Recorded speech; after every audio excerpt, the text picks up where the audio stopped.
Welcome back to Hitting the Field, everyone. It's February, which means it's time for our Super Bowl special. First up, we have the Combine recapping the road to how we got here. Second, the Bets boys are giving their takes with some fun picks. And lastly, we wrap things up here at the main desk with a full preview of Super Bowl 60. You're at the right place. Hitting the Field Super Bowl special starts right now.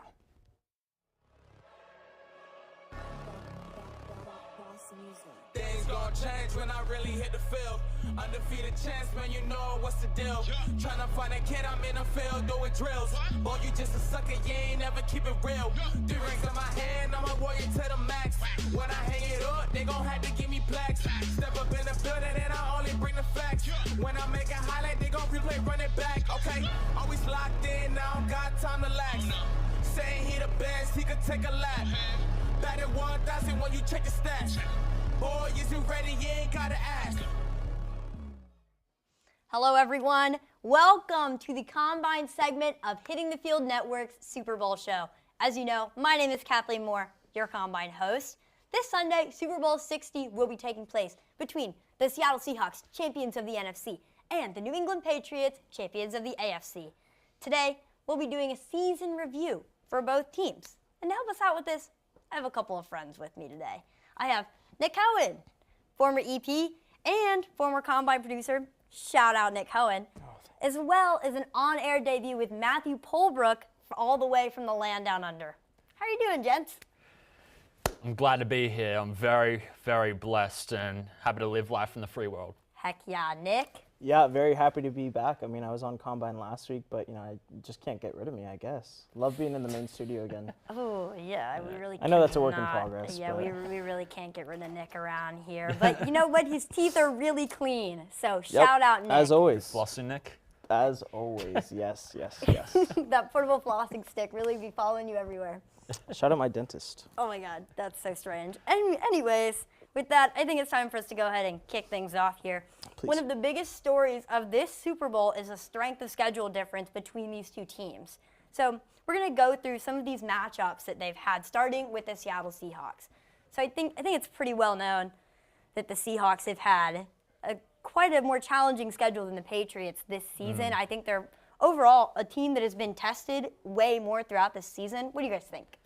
Oh, well, the Patriots, 30th in strength of schedule, but the Seahawks in that tough NFC West, which I think, in my wholehearted opinion, that is the toughest division this season with Totally. The Rams and the Seahawks and the Niners. Even though the Niners this year had all the injuries, but it was still a tough schedule they had to go through in the NFC, and that's the difference. Anytime 3 teams from your division make the playoffs, it's terrible. I mean, we've seen it before with the AFC North. We've seen it with the NFC North, many different divisions, but this year it was the NFC West. And, then, of course, you have the Cardinals just sitting there kind of pathetically. But Poor Cohen, his second favorite team. Yes, I know. Dolphins and Cardinals can't catch a break. However, the Seahawks just looked dominant this year. Yeah. Amazing defense, amazing offense, and 14-3 record. Yep, let's talk about JSN for a second. How about that guy, Jackson Smith and Jigba?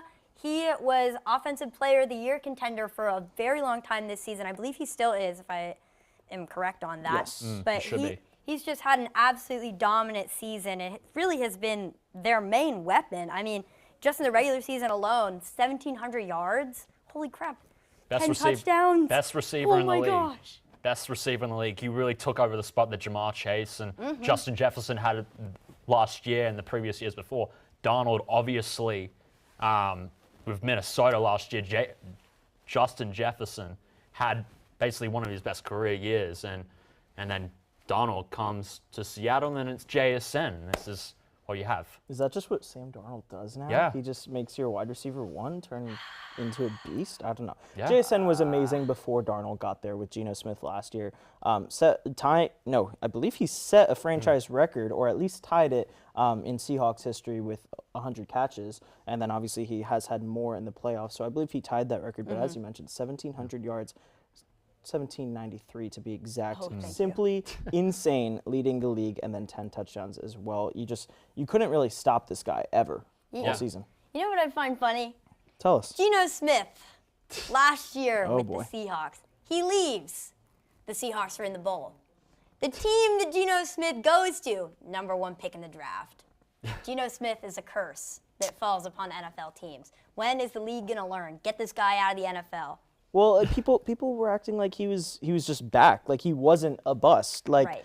I would beg to differ. I mean, because look at what He had a few good seasons there in Yeah. Seattle, and it was a great story for him to come from New York, be a backup basically his entire career season is over, and then he says, what did he say exactly in that Monday night game? It was like I wrote back or something. Yeah, he had that crazy Monday night game. He didn't write back yet, when but Russ, he wrote back, and now that's Yeah. that's the end of that narrative. Yeah, but for 2 years when Russ left, and then it was a great story, no doubt. But then he leaves, and then you bring in Sam Darnold, and the difference is immense. Immense. I will say though, Clint Kubiak is a big factor in the Seahawks offense and Sam Darnold's. I'm not going to say development because he was great last season, but just continuing to improve every season because Sam Darnold was much better this year than he was last year. Yes, in that first game against the Rams in the regular season, he did kind of fall apart. And so I was worried the second game if he would do the same. He did have a couple interceptions. However, then the third time's the charm against the Rams in the playoffs, he was flawless and just an excellent game from him and calling-wise from Clint Kubiak, and that's why he's going to be a head coach in the league next year. Yeah, with the Raiders. And the amount that has Mike McDonald's completely changed the narrative in Seattle. has. Seattle was a middling team coming in last season, even in the first year. Now Darnold comes in. I think he was incredible in the Rams game, but coming into the Super Bowl, I mean, there's still some questions there because it's always going to be the case with Sam Darnold. There's always going to be, can he actually do it in the big game? And that's the opportunity that he has coming in the Super Bowl this year. Well, I think one of the big problems with Sam Darnold is you're wondering what version of Sam Darnold am I going to get today? Yeah. Are we going to get Los Angeles Rams performance Sam Darnold, or are we going to get regular season interception, fumble merchant Sam Darnold? Who knows? I'm excited to see. I personally want the Seahawks to win this game. Yes. Let me explain to you my mindset on that. So, we all know, go Birds, Birds fan. Yes, Nick, enough. Matt, you don't even get to say makes no- because you don't even have a team. I'm you don't sorry. Even have a This is what team. you get when you come from Australia. You're not exposed to it at a young age and you don't pick your Anyways. team. But come on. This is my mindset. We're going to go back to it. I'm a Birds fan. My Birds may not be in the bowl. However, there is another Bird team in the bowl. The Bird Alliance is what I am calling it. So I go for Bird team. Therefore, go Sure. Shall we Yeah, backtrack sure. to the wild card for 30 seconds? Fine. I believe I remember texting you that I'm sorry for you you. after I correctly predicted that the 49ers would win. And I think you're the reason that they lost, personally. Not mad because about of it. your bad It's karma. a guy that we've spoken about. Kevin Yeah. Patullo. Kevin Yeah. Patullo. I'm sorry. If you say his name I three hate times, that guy. Kathleen just Yeah. goes away. Well, Bloody Mary. speaking of, so I texted her that I was sorry, and you what, took like 30 minutes in your apartment just on a Aaron Rodgers darkness retreat, just didn't speak to anyone, I look did. at anything. I turned off all my lights. I turned off my TV. It was pitch black in my living room, and I just sat there and stared like this. It's And now fine. you're You guys, supporting a different bird team. you guys won last year. It is completely fine. I guess. Seattle No, I hasn't- won't be greedy. Seattle I hasn't won't won be since greedy. 2014. How do you think they feel? Yeah. How do you think any franchise feels? Well, it gets even worse, but we're not going to dive Oh my God. into some other teams. So bad. But why don't we move on? Let's talk just kind of about the Seahawks postseason journey here, right? They had the first round bye because they were the #1 overall seed. Then we moved to the San Francisco game.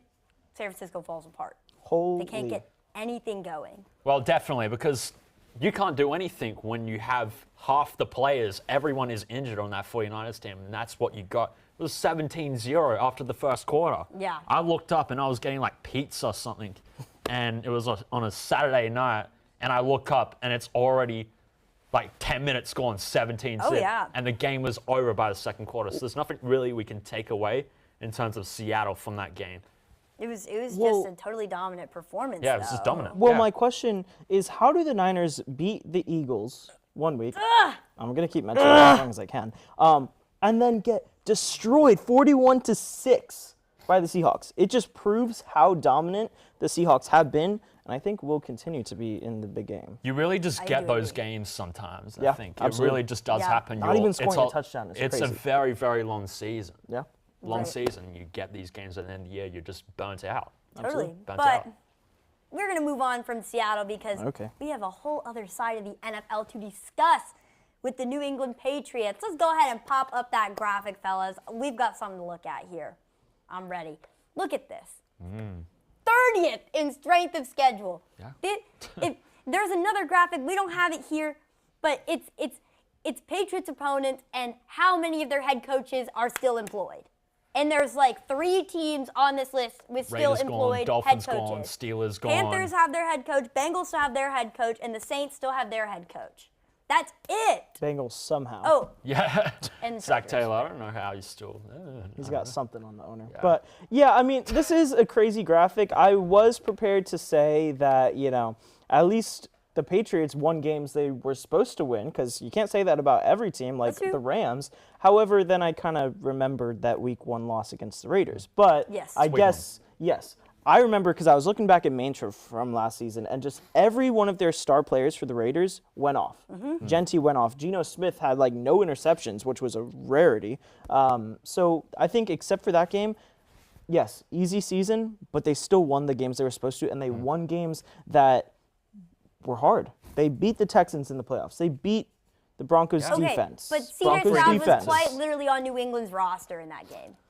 Yeah. They went out against top 3 defenses. I mean, it wasn't really anything you can take away from the Broncos game, the AFC Championship game. But we're talking about the Texans. We were talking about them as the 85 Bears, almost, some players, some guys out there. And that was incredible. But counterpoint, or honestly, to go off your point, Yeah. Patriots, yes, they beat the teams they beat. And they were supposed to do that.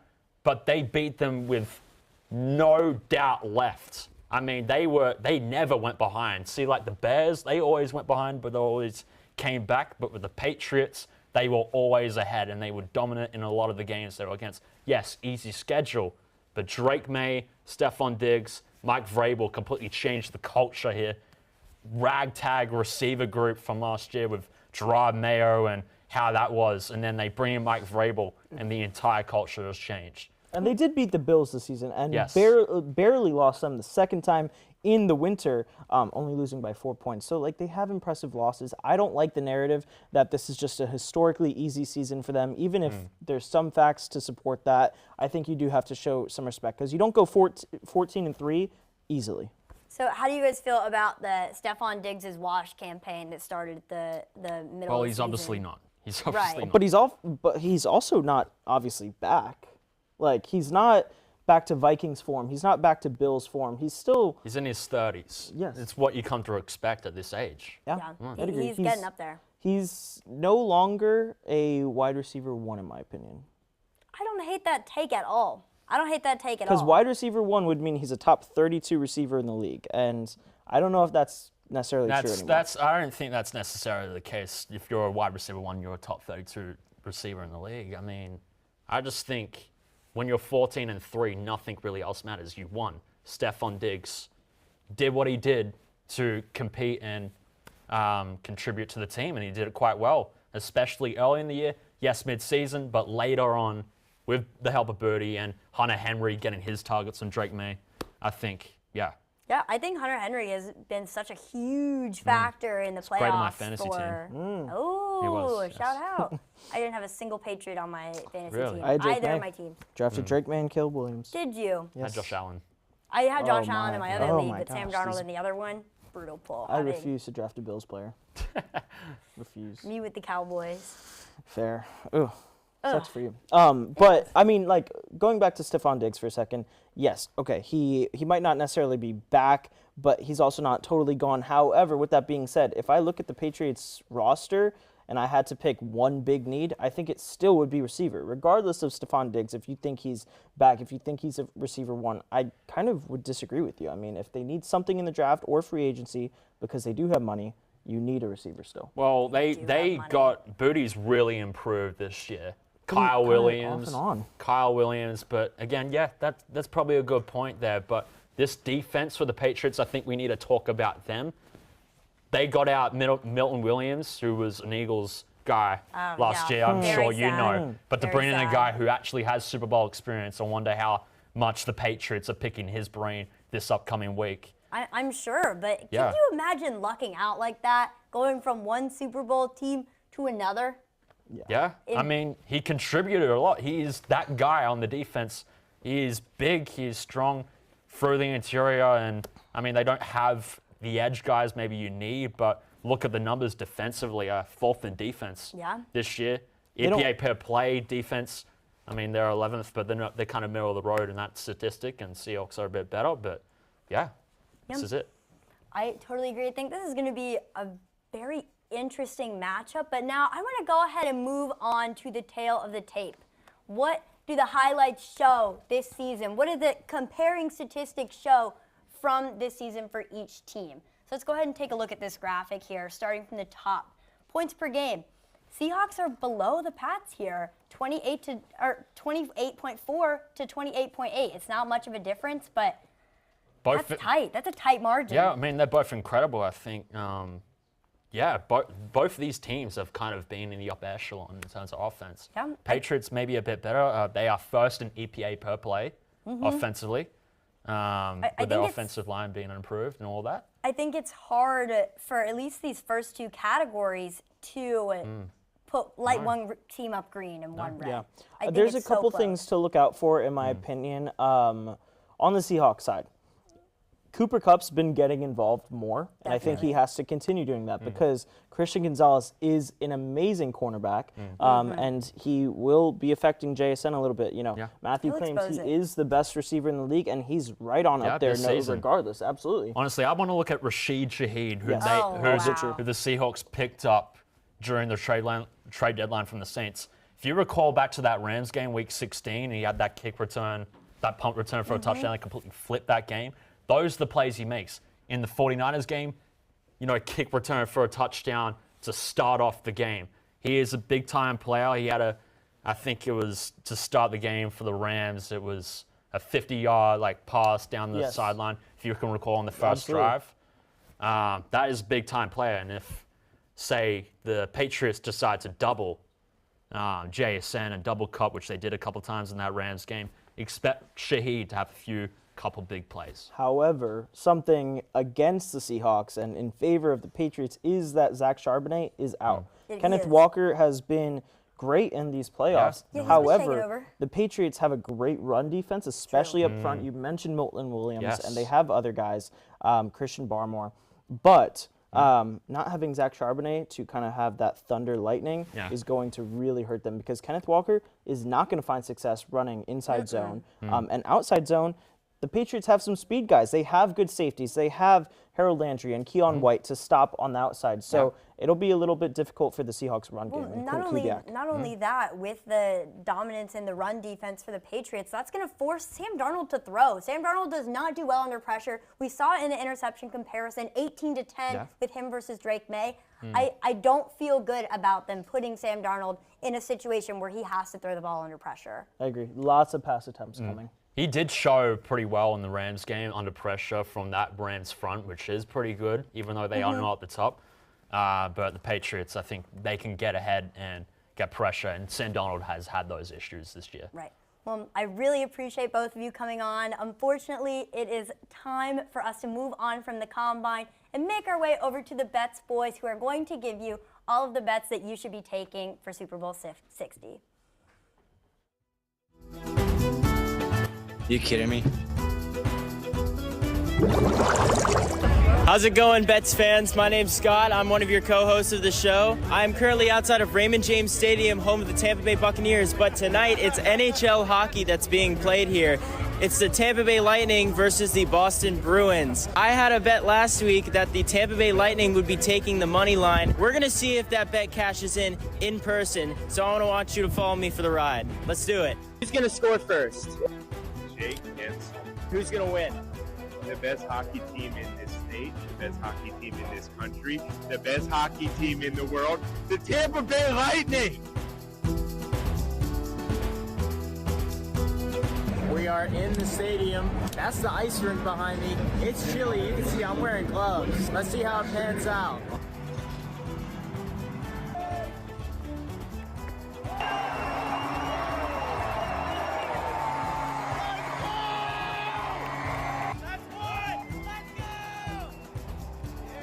So, the first intermission is 3-1 Bruins. Not looking good so far. I don't think Jeremy Swayman's good enough.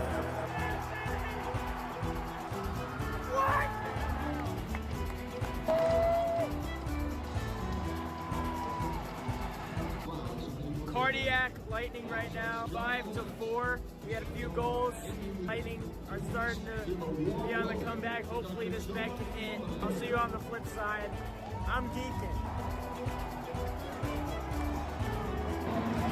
It's 5-5 still. Went through overtime. Nothing. We're going to the shootout. Oh no. And that's why I've got the Tampa Bay Lightning.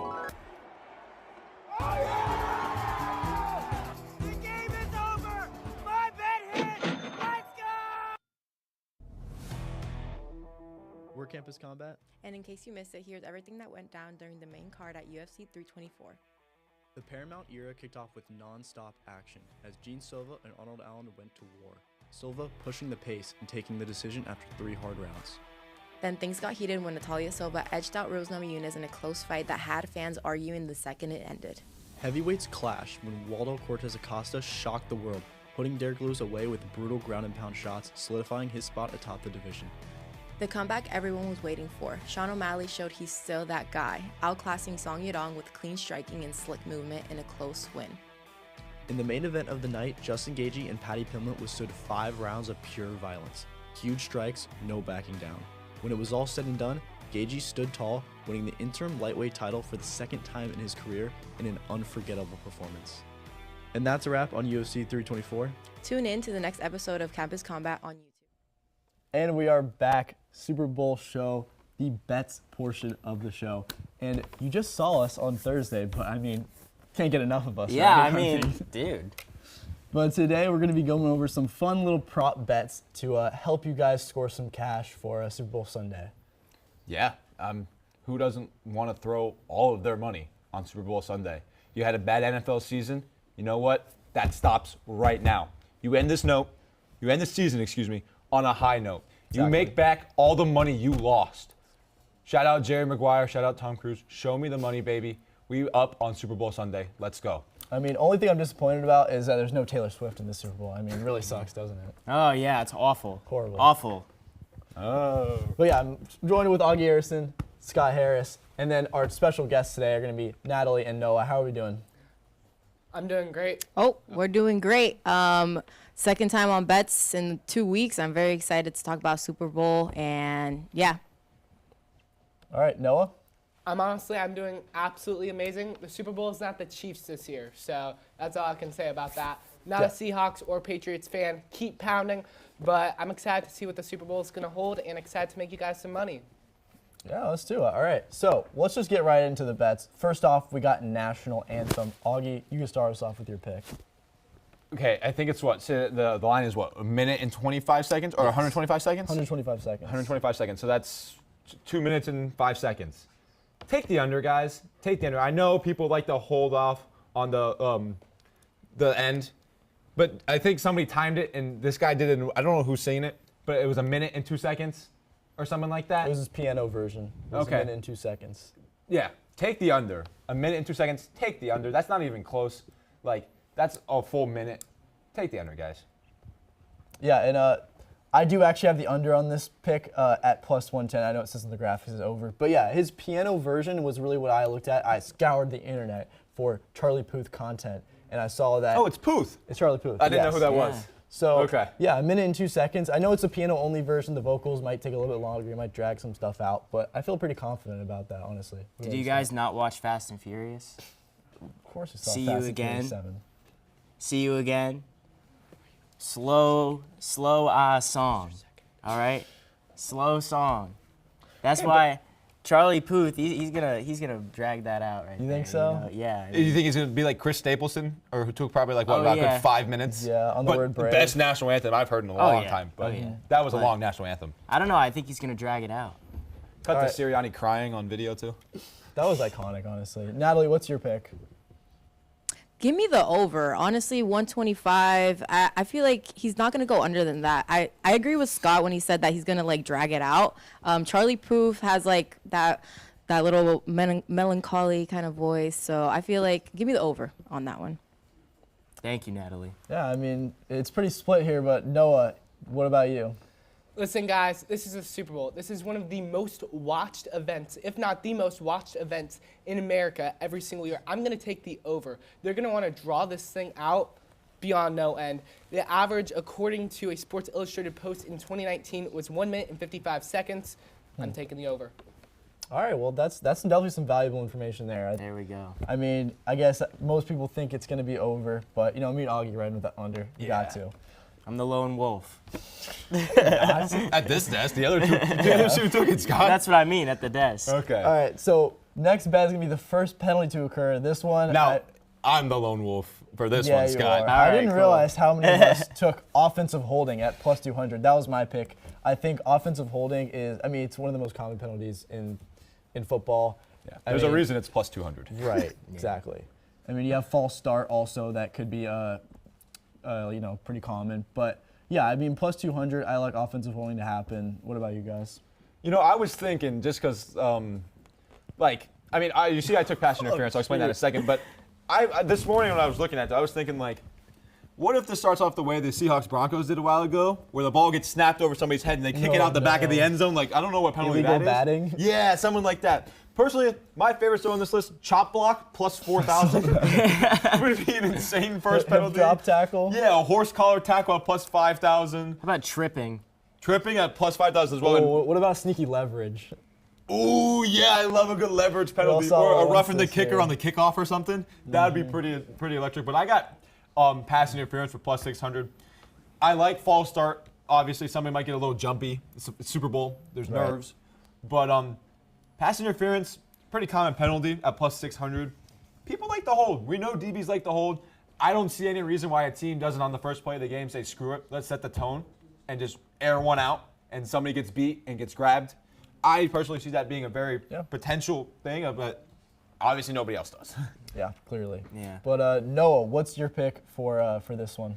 My pick is also going to be offensive holding at plus 200. Both Kenneth Walker and Tre'Davion Henderson are going to be keys for both the Seahawks and the Patriots to winning this game. What happens when a big play or a big run occurs? Usually offensive holding. That's exactly why I'm taking it. Sound logic there from Noah. But Natalie, what's your pick? So I don't know too much ball like you guys, but That's my all right. brother does, and he told me to pick offensive holding because it is the most common penalty in the NFL. So yeah, give me offensive holding for Should we- plus 200. Should we ask ChatGPT? Would they think to be the first penalty? Yeah, let's do it. No, we're better than ChatGPT. We got. come on. Oh, come on. Come on, we don't need all that. But for the third bet today, we have longest reception. This one, I think we all have a different answer for this one. Super interesting. Scott, start it off for us. All right, I'm picking Stephon Diggs. I'm riding with Diggs. He's number 11 all time in playoff receptions. I think the chances are in his favor. He's had multiple 100-yard games this season, so I think it only makes sense that someone like him is gonna run it long for his reception this game. He's gonna top it off. Yeah, I can definitely see that. He does play in the slot, so I think that the deep bomb might not be in the cards for him. I really like, though, Kayshon Boutte at plus 500. He's going to be matched up against Tariq Woolen, and we've seen many times this season Tariq Woolen's been a little bit inconsistent. Saw it last week. Puka Nacua had that huge bomb on him. I think Kayshon Boutte's got a fantastic chance to just go off for a crazy gain, even a long touchdown. But Augie, what about you? Yeah, I like Rashid Shaheed here. Gotta say that one a little slow to make sure we don't get taken off the air. But I'm at plus 700 here. He's a speedster. We saw him run the opening kickoff back against San Francisco. The guy simply flies. Expect him to maybe take either a slant route to the house is what I'm thinking, or simply just, obviously JSN's going to get all the attention, and he deserves all the attention. maybe Shaheed blows by corner number 3 on the Patriots roster, and they find him deep. Yeah, I can definitely see that happening also. Insane speed on him. Yeah, and at plus 700, good payout. So it's worth a small It's flyer. worth a flyer, for sure. All right, and then Natalie, what's your pick? So my pick for this one is Jackson Smith. I don't know how to pronounce his last name, but Najiba? What was it? Njigba for 225 plus 225. He's my pick because he gets targeted a lot and he has the speed to turn one catch into a huge play. All it takes is one deep ball, and the odds show he's the guy most likely to get it. So yeah, that's my pick. Honestly, yeah. I mean, he's the favorite for a reason. I mean, he's a great receiver and he's had insane plays all throughout the playoffs. But Noah, what's your pick for the last one? I promise you guys I did not just copy Augie's pick, but he does have a great point. Rashid Shaheed is going to be the fastest player on the field. He gets past that deep safety, he's gone, touchdown. Give me Rashid Shaheed at plus 700. There we go, Noah. Absolutely. I like that energy. Yeah. Yeah. I like it. I love the pick, obviously, as I chose it. Yeah, I mean, honestly, for me, Keyshawn Booty was the guy, but I was thinking about Rashid Shaheed. I really was, because, I mean, he just got some insane speed on him, but it just depends on the matchup. Yeah, we love Booty here. That we do. Can confirm we love Keyshawn Booty here. Yes, Keyshawn. We love you. Keyshawn, yeah. All right. The next bet we're going to have is for MVP, Super Bowl MVP at that. So, Augie, let's start it off. Who's your Super Bowl MVP? Yeah, look, guys, there's no need to overcomplicate it. MVP goes to about one of 3 positions, unless somebody makes like a Malcolm Butler type play, which it'd be kind of funny if. I don't even know if he did. It was probably Brady. Probably, and that's what I'm saying. Like, it's going to be one of the 2 quarterbacks or JSN. So, who do I think is going to win this game? The Seahawks. So, who do I have? The Seahawks quarterback, Sam Darnold, plus 125. Don't overcomplicate the pick, guys. It's not that hard. Yeah, I mean, Darnold, obviously a great quarterback, and he's the favorite. The Seahawks are the favorite in this game, so it just makes a lot of sense that Sam Darnold would be plus 125. But, Scott, I think you got the same pick. Yeah, I've got the same pick as Augie. Look, I mean, come on. It's usually always a quarterback, really. I mean, I took Augie's side last week, and I'm taking it this week. If the Seahawks win the Super Bowl, the Bucs actually, we kind of beat them during the season. So we're going to claim that title, kind of like 2017 UCF. That was legit, though, as we all know. But moving on from that, my pick for MVP is going to be Kenneth Walker. I'm really just going off these stats from the playoffs and his performances so far. Against the 49ers, this guy had over 100 yards rushing and 3 touchdowns. If you can do something like that, there's no way you can deny him a Super Bowl MVP. Zach Charbonnet being out, I know Nick Cohen talked a little bit about that on the last segment. And honestly, I think that really benefits Kenneth Walker, really boosts his chance to win an award like this. I mean, he's going to be their only option on the ground, really. So I like Kenneth Walker at plus 775. I mean, a pretty good flyer, if you ask me. Yeah, and if he scores 3 touchdowns, then there's no reason he can't. Exactly. There's no reason he shouldn't win the MVP. Exactly. All right, Natalie, who's your pick for Super Bowl MVP? So my pick for Super Bowl MVP is going to be at plus 25, Sam Darnold. He's a quarterback for the Seahawks, and it's usually quarterbacks who are picked as MVP. So, yeah, give me Sam for this one. Yeah, pretty much the same logic as my pick is don't overcomplicate it, guys. Like we're saying, quarterbacks win the award for a reason. If they play like, you know what I'm going to say, their team's not going to win. It's not that hard of a pick, guys. Don't try to big brain it and throw somebody on a plus 10,000 and just make a donation. Just keep it simple. Yeah. Noah, who do you got? Listen, I'm all about going big or going home. I know everybody's going to try and pick Sam Darnold. I also have the Seahawks win the Super Bowl, but not because of Sam Darnold. It's going to be because of Jackson Smith and Njigba. If the Seahawks win this game, it's because he is active early and often. He's making plays. He's probably going to have over a 100-yard game and 2 touchdowns. Give me Jackson Smith and Njigba. Over 100 yards and 2 touchdowns. That's definitely a bold prediction right there. Yeah. But, I mean, I can see it happening, right? Dude, I got one I like. I was looking through this. I like Andy Borregales, Patriots kicker, plus 15,000. Take a flyer, throw about 5-10 cents on there. Why not, right? I might be doing that just for anything.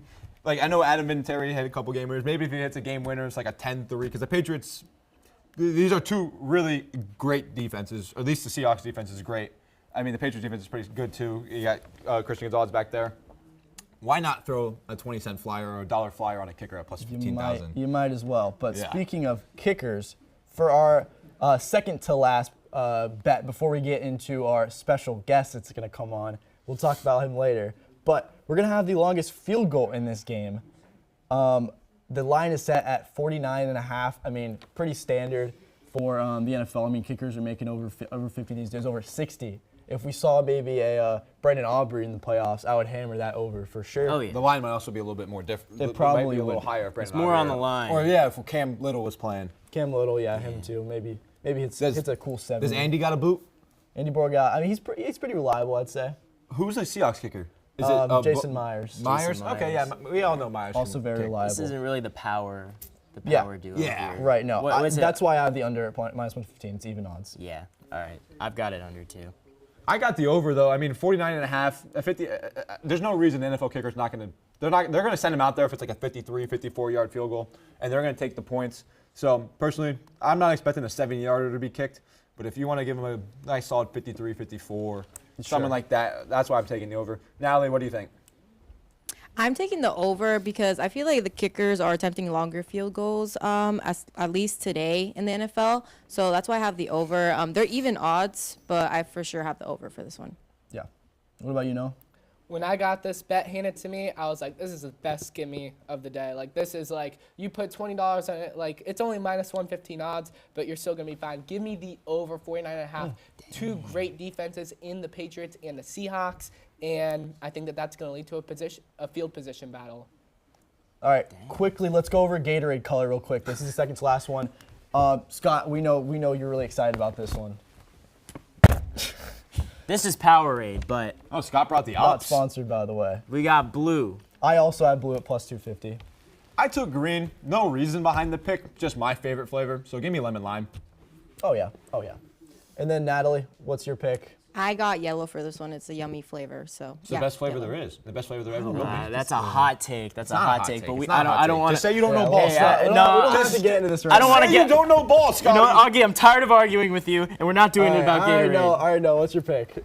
Listen, I'm an NFL analyst, not a Gatorade expert, but blue has always been my favorite color of Gatorade, most preferably the Glacier Freeze type, so that's why I put blue.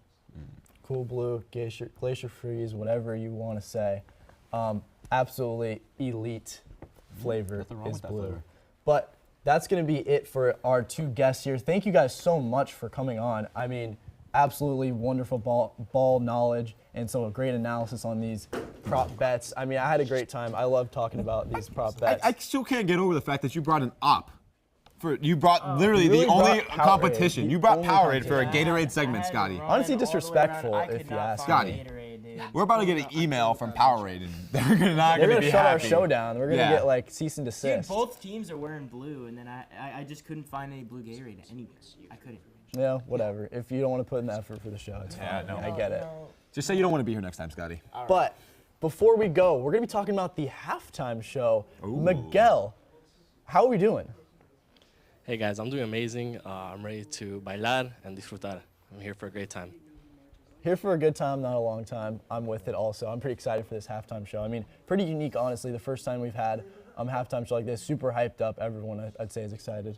Yeah, I love Bad Bunny. I think it's the first halftime show where the actual language of the music is not English. Right. So I'm personally excited for it. I'm a big Bad Bunny fan, but yeah, I'm excited for it. I'm gonna dance.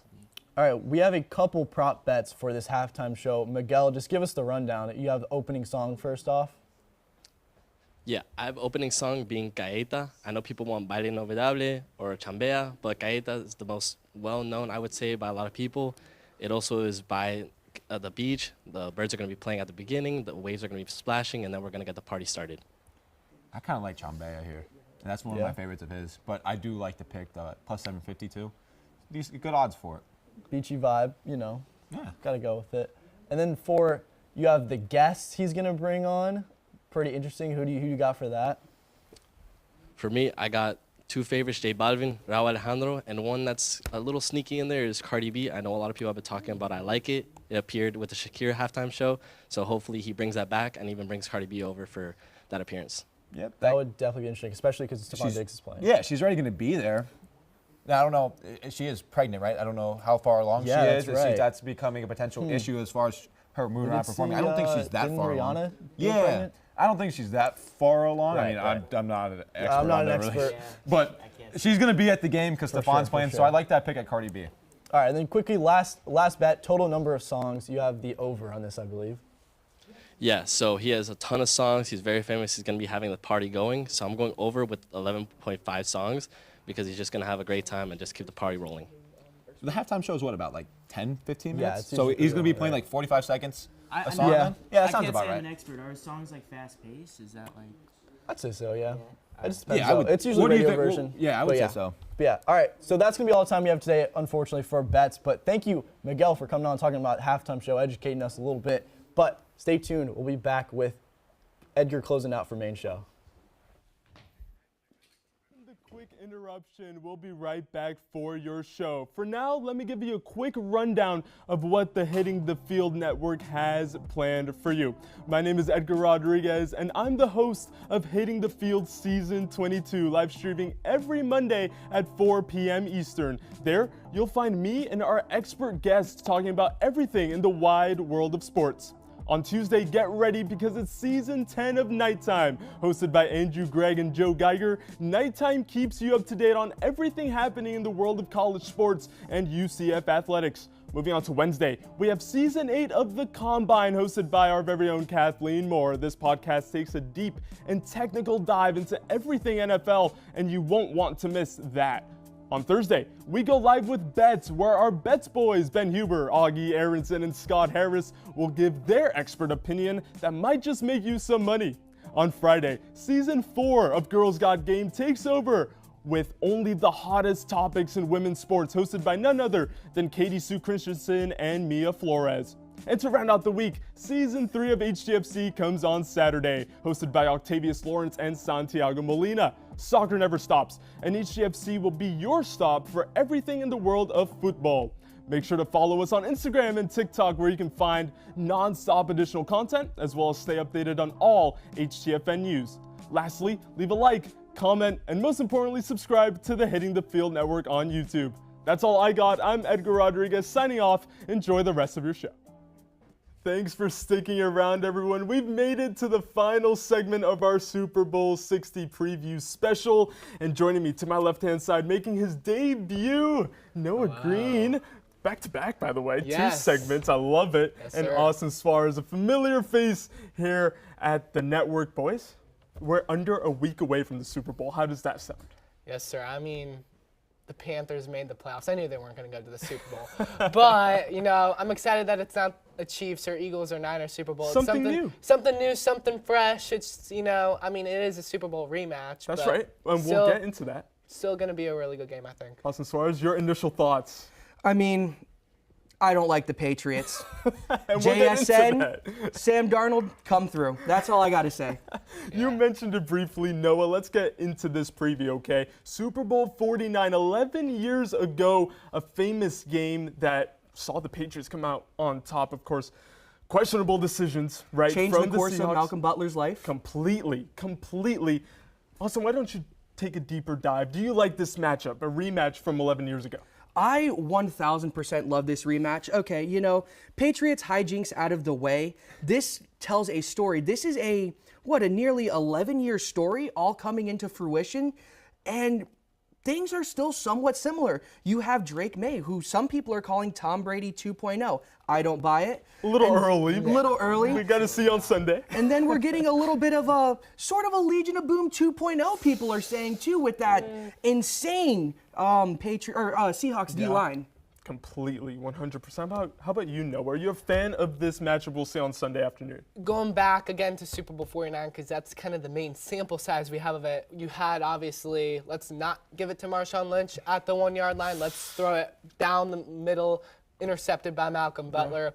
My biggest concern with the Super Bowl is that I think you might have mentioned it already. We have 2 great defenses on each side of the ball, the Patriots defense and, of course, the Seahawks defense. That could turn into a sluggish game. Anybody remembers Super Bowl 53 with the Rams and the Patriots? That game was pretty boring because both defenses played quite well. So that's my only concern for this game. But besides that, I'm really excited for it. Well, let's take our first deep dive. We're going to start with the Seattle Seahawks, okay? A 14-3 record, first seed in the NFC, making it all the way to the big game. Austin Suarez, Sam Darnold, making it to a Super Bowl, and we don't see this usually in the NFL, okay? We don't see an early round draft pick, okay, who was initially a bust in his career, right? Getting drafted by the Jets, then getting traded to the Panthers, bouncing around, and now he has his shot as a starter in the Super Bowl. Revitalizing his career completely. You'll see on the graphic here, a little over 4,000 passing yards, 5th in the NFL, 25 passing touchdowns. I mean, Kevin O'Connell has rejuvenated or revitalized this man's career.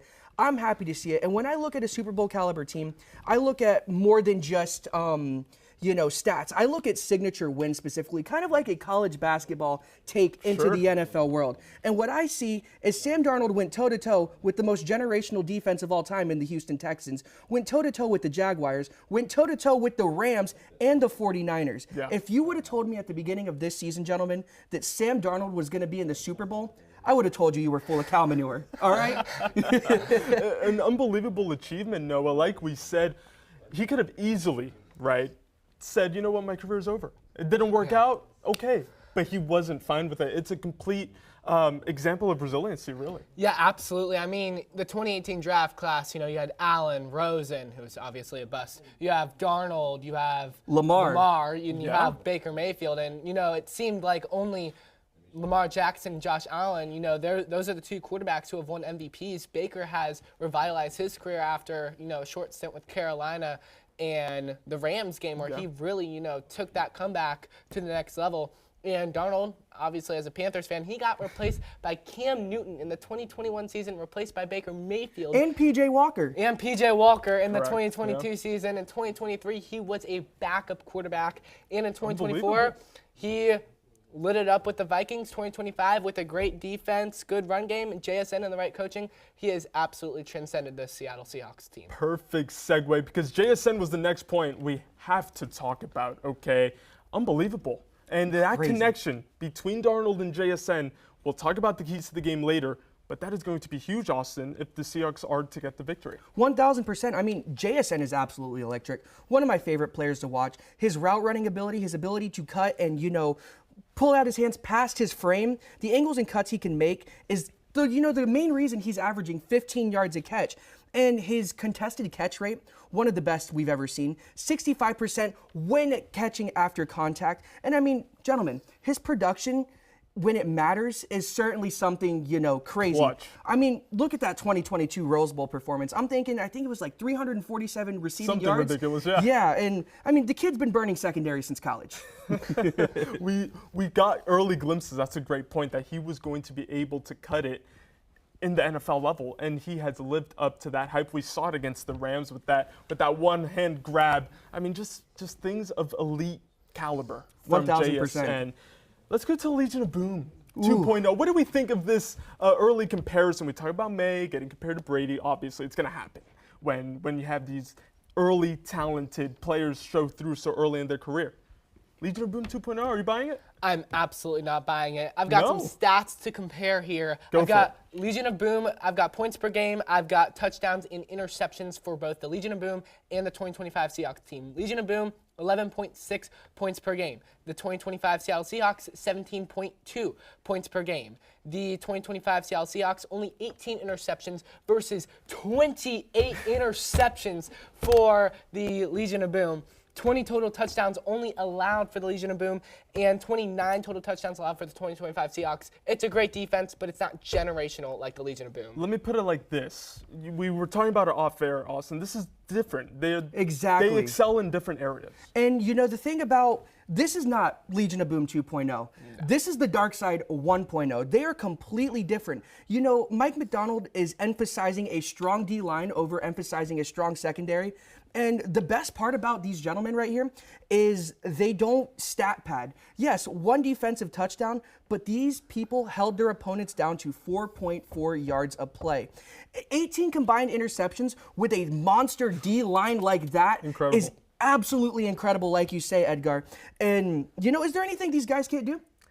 That's a great question. It's going to be tested again in the Super Bowl, of course. Quickly, before we move on to New England, Mike McDonald, literally drew it up perfectly. Absolutely. The scene that we saw against the Rams at Lumen Field, he talked about it before the season even started. Austin, I want to get your take on the impact he's had on this team in just his second year taking them to the Super Bowl.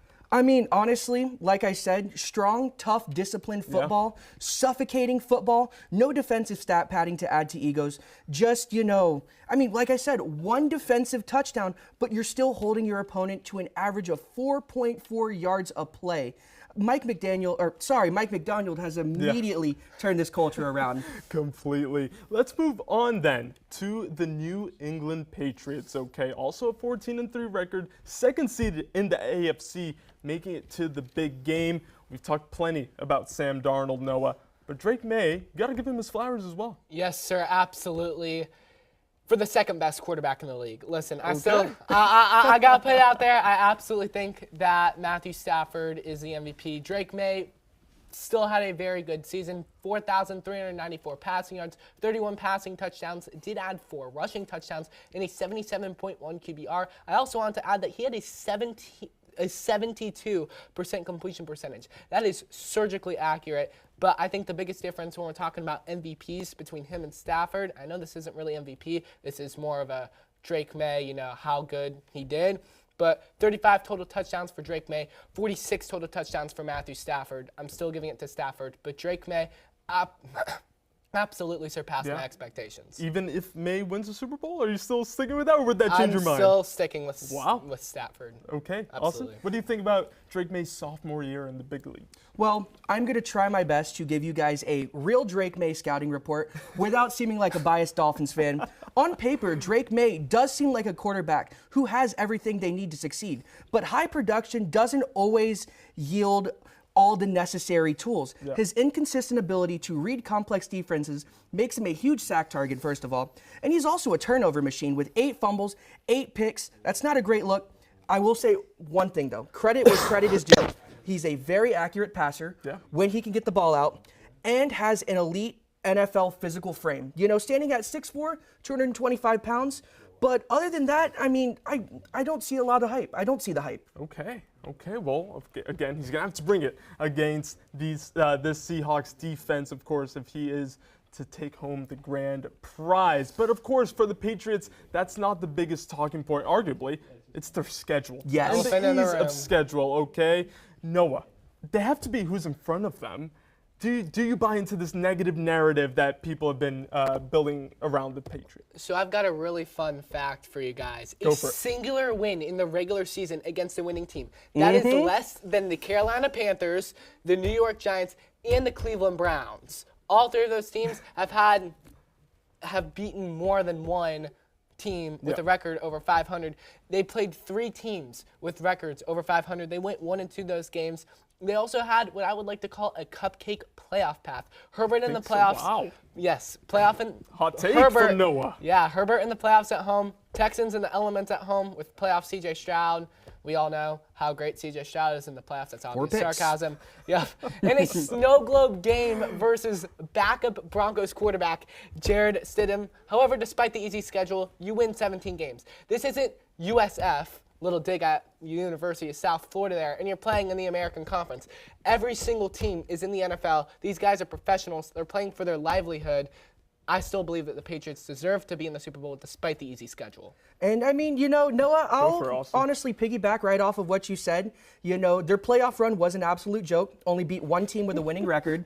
But with that being said, 14-3 isn't automatic just because your opponents are weaker. Right. They're still an NFL team at the end of the day, and that is the most leeway I'll give the Patriots. And you have to play who's in front of you, like I said, and they did it. And they, with their impressive resume, of course, now get to play the Seahawks in the Super Bowl. What a matchup we have this Sunday. But before we go, keys to victory for both of these teams. And we're going to start with Seattle, okay, gentlemen? And we're going to start with my keys to the game, because why not, okay? For the Seahawks, what do I think they have to do? Look, Darnold, this is your Super Bowl shot, okay? We already talked about his past, okay? Getting drafted by the Jets, again, Panthers, 49ers, not really working out. 1 year at the Vikings, now just 1 year at the Seahawks, right? This is his shot to prove himself, right? And really revitalize his career. Also, imposing themselves on the line of scrimmage, he is going to need help from his defensive line. And of course, the dark side, right? We talk about Legion of Boom 2.0. No, the dark side 1.0, right? They have to be solid defensively like they have been all season long. Austin Suarez, do you agree? Do you disagree? Your thoughts? Well, I 100% agree. Pretty much what I had with mine, Seahawks path to winning, expose that Patriots O-line. Make this a mistake-free game for Sam Darnold. And also, get JSN the ball as much as possible. You cannot stop this kid, all right? Don't repeat history with what we saw in Super Bowl 49. Don't repeat history. Although you actually maybe want to throw it at the one. You don't have a powerhouse running back. True. Kenneth Walker is not beast mode at the end of the day. True. I mean, in terms of, not giving it to your star player, of course. You want to utilize the tools you have if you are the Seattle Seahawks. Noah, how about your keys to the game? What do you think is going to make the difference in this matchup? Listen, the big thing for Sam Darnold with the Jets, with the Panthers, in those last couple games with the Vikings and the Seahawks has been the turnovers. The Seahawks win if Sam Darnold is able to protect the football. I have it 1.5 over under turnovers. If he turns the ball over less than 2 times, the Seahawks are going to win the game. I have him doing this by quickly passing it out to Jackson Smith-Njigba and Cooper Kupp, and that's how I think the Seahawks are going to win. I think you bring up a good point as well, because we always talk about JSN, right? JSN. But also Cooper Kupp, Austin, is going to be a huge element in this Former matchup. Super Bowl MVP, Cooper Correct. Kupp at that. I mean, we've all known that Cooper Kupp has had the ability to absolutely expose defenses. That's something not new. And I mean, getting both of them, that's going to be something wonderful to see. Absolutely. Let's move it on to the Patriots and what they need to do. Now, of course, leading up to their travel to Santa Clara, Drake May has been building up from an injury, from a shoulder injury and an illness, so he's been limited in practice. So the Patriots are going to have to cross their fingers, right, and hope that that doesn't hinder his ability to play on Sunday. Also, connect downfield when it matters most. Look, we talk 100%. about both of these quarterbacks being huge, right, when the lights are brightest, right, we can say it that way. He is going to have to play how he has the whole season and, of course, play well and survive this. Again, the dark side, right? They're going to be in his face the whole game. Austin Suarez, the dark side is going to be, like I said, in his face the whole game. Do you think he has what it takes? That's a very tough question because the biggest story about the Patriots is their O-line, in my opinion. That O-line has been nothing but exposed all season. And when you have the dark side going up against that O-line, that just breeds nothing but chaos. I mean, Drake May has been sacked 15 times this postseason. Right. And it's the second most in the postseason since 1969. Wow. So if the Patriots want to take home a win, the O-line definitely needs to tighten up. But the biggest thing, Drake May, my man, you need to avoid that turnover deficit. 6 fumbles in the first 2 postseason games is not good. He is a very accurate passer, so that I will say, but that just all goes back to the O-line having to tighten up. Drake May won't get hit if those defenders get past that O-line. 15 sacks in the postseason. That, on the face of it, Noah, is concerning. What do you think? So going to the sacks, I think a lot of it has to deal with the elements. In the Texans game and in the in the Texas, Texans, he fumbled the ball because of the elements and because of, snowing. And especially in Denver, it was a snow globe game. A blizzard. Absolutely. My keys to victory for the New England Patriots are to make this a defensive ball game and force Sam Darnold into making mistakes. Like I said, for Seattle, if he turns the ball over 2 times, Patriots are going to win. That's what the Patriots need to do. New England is only allowing 8.7 points per game in the playoffs, 138.3 net passing yards, and 71.3 net rushing yards. If they force Darnold into 2 or more turnovers, they win the game. So, do you think it's that simple, Austin? Just quickly? 100%. I think it's that simple. Sam Darnold has always been that guy where he struggles when this team needs him the most. And as a Dolphins fan, I absolutely hate to say that that's all it takes to take down this Seahawks team, but Noah is absolutely correct. Yeah. Before we wrap the show, guys, I have to push you for a Super Bowl prediction. Who is taking home the Lombardi Trophy? Austin Suarez, go. 41-9, Seattle Seahawks. With a score and everything. Quick line on why you think that, just to wrap up. Because the Patriots are frauds. Fins up. That's why. It's that simple for Austin. Noah, who's taking home the Lombardi? Listen, I'm a Sam Darnold fan because he was obviously a Carolina Panther. We didn't really treat him the best. So I'm going to have to go Seattle. I'm also sick of New England winning the Super Bowl because right around when I started watching football, the Patriots were just absolutely dominant. So that's why I'm going to go Seattle, win the rematch of Super Bowl 49. And it's going to be a clean sweep because I also think the Seahawks have what it takes to beat the Patriots. Boys, it's all going down this Sunday in Santa Clara.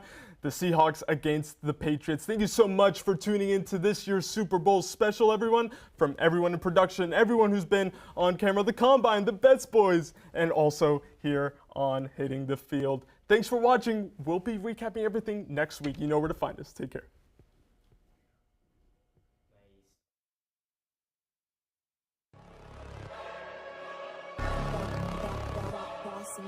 Things gon' change when I really hit the field. Undefeated champs, man, you know what's the deal. Tryna find a kid, I'm in the field doing drills. Boy, you just a sucker, you ain't never keep it real. 3 rings in my hand, I'm a warrior to the max. When I hang it up, they gon' have to give me plaques.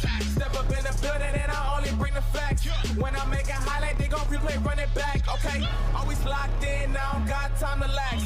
Saying he the best, he could take a lap.